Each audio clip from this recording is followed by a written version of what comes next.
দুর্গাপুর কাণ্ডে দীর্ঘ জেরার পর অবশেষে মঙ্গলবার সন্ধ্যায় গ্রেফতার করা হয়েছে নির্যাতিতা মেডিকেল কলেজের পড়ুয়া সেই সহপাঠীকে। ইতিমধ্যেই তদন্তে এক চাঞ্চল্যকর তথ্য উঠে এসেছে। গণধর্ষণ নয়, গোটা ঘটনায় ধর্ষক একজনই। নির্যাতিতার গোপন জবানবন্দির ভিত্তিতে এমনই অনুমান পুলিশের। তবে ধৃত সকলের ভূমিকায় খতিয়ে দেখা হচ্ছে। এদিকে সহপাঠীর দিকে অভিযোগের আঙুল তুলেছেন নির্যাতিতার বাবা নিজেই। পুলিশও তাকে সন্দেহের ঊর্ধ্বে রাখছে না। পুলিশ সূত্রে খবর, মঙ্গলবারই নির্যাতিতার গোপন জবানবন্দি নেওয়া হয়েছে। পাশাপাশি সহপাঠী ও ধৃতদের নিয়ে গিয়ে ঘটনার পুনর্নির্মাণও করা হয়েছিল। তারপরই সন্ধ্যায় সহপাঠীকে গ্রেফতার করে পুলিশ। শুক্রবার রাতে ঘটনার পর থেকেই লাগাতার জেরা করা হচ্ছিল ওই যুবককে। আরও জানা গিয়েছে, নির্যাতিতার সহপাঠী মালদার বাসিন্দা। মাঝে মধ্যেই তদন্তে অসহযোগিতা করছিলেন বলে পুলিশ সূত্রে খবর।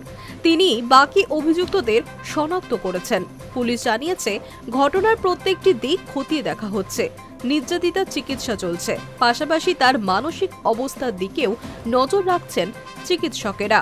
মঙ্গলবারই ধৃতদের মধ্যে দুজন শেখ নাসির উদ্দিন এবং শেখ রিয়াজ উদ্দিনকে নিয়ে পুলিশ পৌঁছয় বিজারা গ্রামে তাদের বাড়িতে। তদন্তকারীরা সেখান থেকে উদ্ধার করেছেন কিছু পোশাক, যা শুক্রবার অর্থাৎ ঘটনার রাতে অভিযুক্তরা পরেছিল। ওই পোশাকগুলি ফরেনসিক পরীক্ষার জন্য পাঠানো হয়। নির্যাতিতার পরিবার জানিয়েছে, তারা দ্রুত সম্ভব মেয়েকে ওড়িশায় নিজেদের বাড়িতে নিয়ে যেতে চান।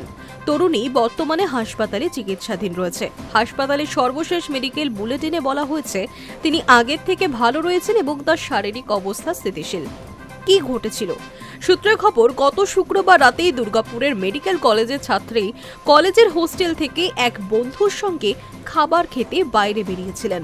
অভিযোগ উঠছে, ফেরার পথে তাকে জোর করে একটি নির্জন জঙ্গলে টেনে নিয়ে যায় কয়েকজন দুষ্কৃতী। সেখানে তাকে ধর্ষণ করা হয়।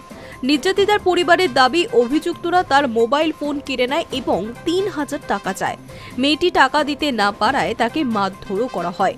কিছু সময় পর রক্তাক্ত অবস্থায় তার বন্ধু তাকে উদ্ধার করে। Hi news network.